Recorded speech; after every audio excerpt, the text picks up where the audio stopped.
Act 1951, and all the international laws must be considered as well. Now, kung magpe-fail po ang DOJ on doing their job on this matter, then the more na ICC will take cognizance. So I think it's really up to the DOJ to do their work. Sa akin, parang mas maganda na domestically na lang siya ma-prosecute, no? Para pag halimbawa, ang DOJ nagsabi na mayroong prima facie evidence na dapat siya ay ma-prosecute at ni-charge ng court dito, hindi na siya papatawag ng ICC.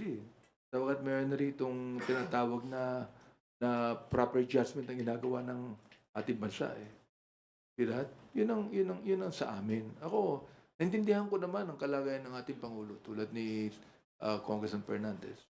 Naintindihan po namin yan kasi wala nang naging mayor siya. Magulo sa Davao Nung naging mayor siya, talagang sa Davao magulo. Ang daming NPA, ang daming drug pushers. Ginawa niya, nilinis niya.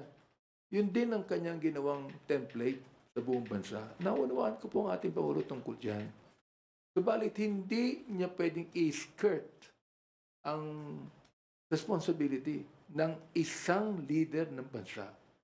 Siguro kung siya ay a private person lang, magsalita siya ng ganyan, magbiro siya, okay pa Pero pag isang pangulo ng bansa, nagbiro ng ganyan, ginagawa lang sa babae, nakakatakot yan. Gagayahin ng bawat Pilipino yan. Maghahamon. Sasabihin na papatayin kita. Biro lang yun. Baka gayahin na ng Pilipino yan. Anytime. Yeah, actually, nangyari yan ng panahon nun. Naging strong yung mga mayor, mga nagmumura na rin. Maraming ganun. Maraming nag-emulate ng ginagawa niya. And I hope na mag-stop natin na po talaga yan. You know why? Sana hindi ka magmura pag governor ka na.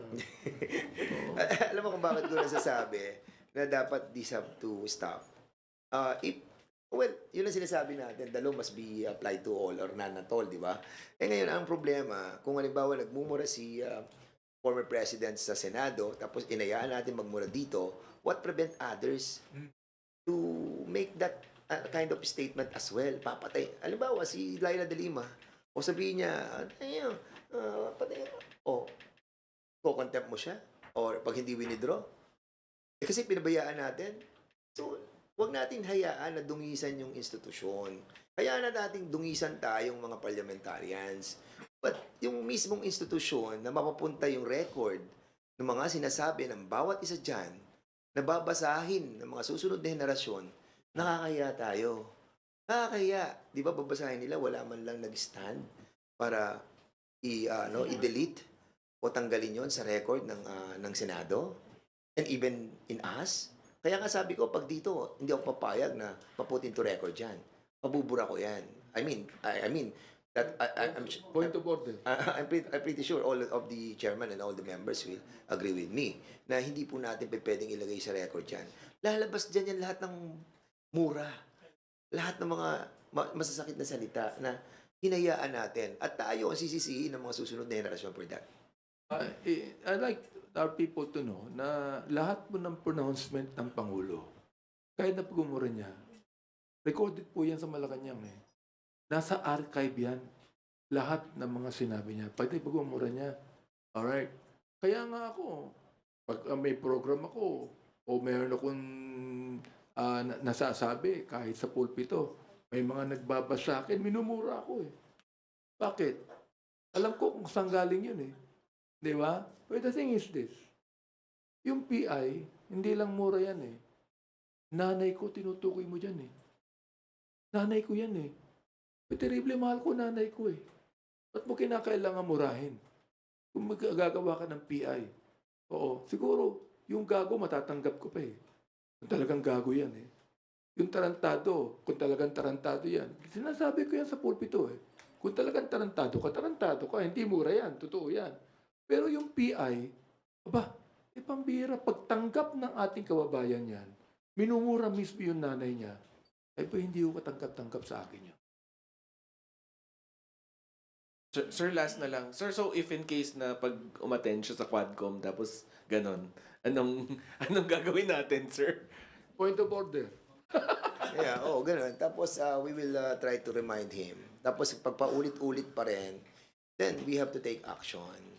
Well, ako, ang nakikita ko dyan, I try to tell this to Chairman Ace. Sabi ko, kapag gano'n, nagsalita siya ng panay mura inabot natin doon, I think we have exhausted yung mga bagay na itatanong sa Senado. To be honest, I'm candid with that, ay naman, yung magandang nagawa sa Senado na umamin si former President about the DDS and also yung trying to convince yung mga criminals to take arms and for the PNP to kill them. So, yun, na-establish natin yun. And sabihin na nilang joke yun, whatever, bahala sila.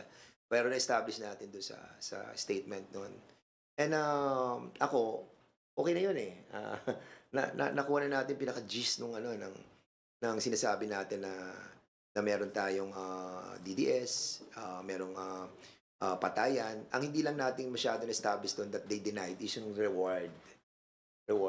Yung kasi hindi yun inamin. Pero kung mapapansin nyo, yung sinabi, merong 7 na pangalan. At tinatanong doon kung binayaran yon. Tinanong ni Senator Risa yon eh. Ang sabi, hindi, mayayaman yun eh. Mayayaman yun, yung mga yun. Parang ganun ang pagkakaintindi ko. So, nandun yung denial about that matter. So, probably, yun yung mga issue na pwede namin explore. Kung more people will come out and try to reveal yung mga payment system that was that transpired during the past administration. Ako, I'm not against the Senate hearing, no? Pero lagay ko, hindi uso sa Senado yung point of order. Eh.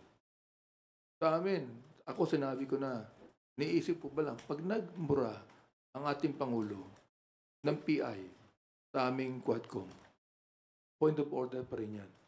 Point of order. Mr. Chairman, point of order. We should not allow any vulgar statement in this hearing. Ganun lang naman yun eh.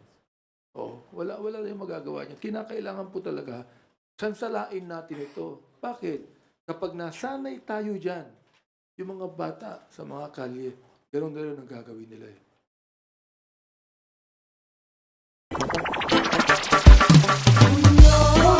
May kulanong salita na ang ibig sabihin dito ay ang pagkakaisa. Bunyog Party List. Halika na, Bunyog Party List ka na.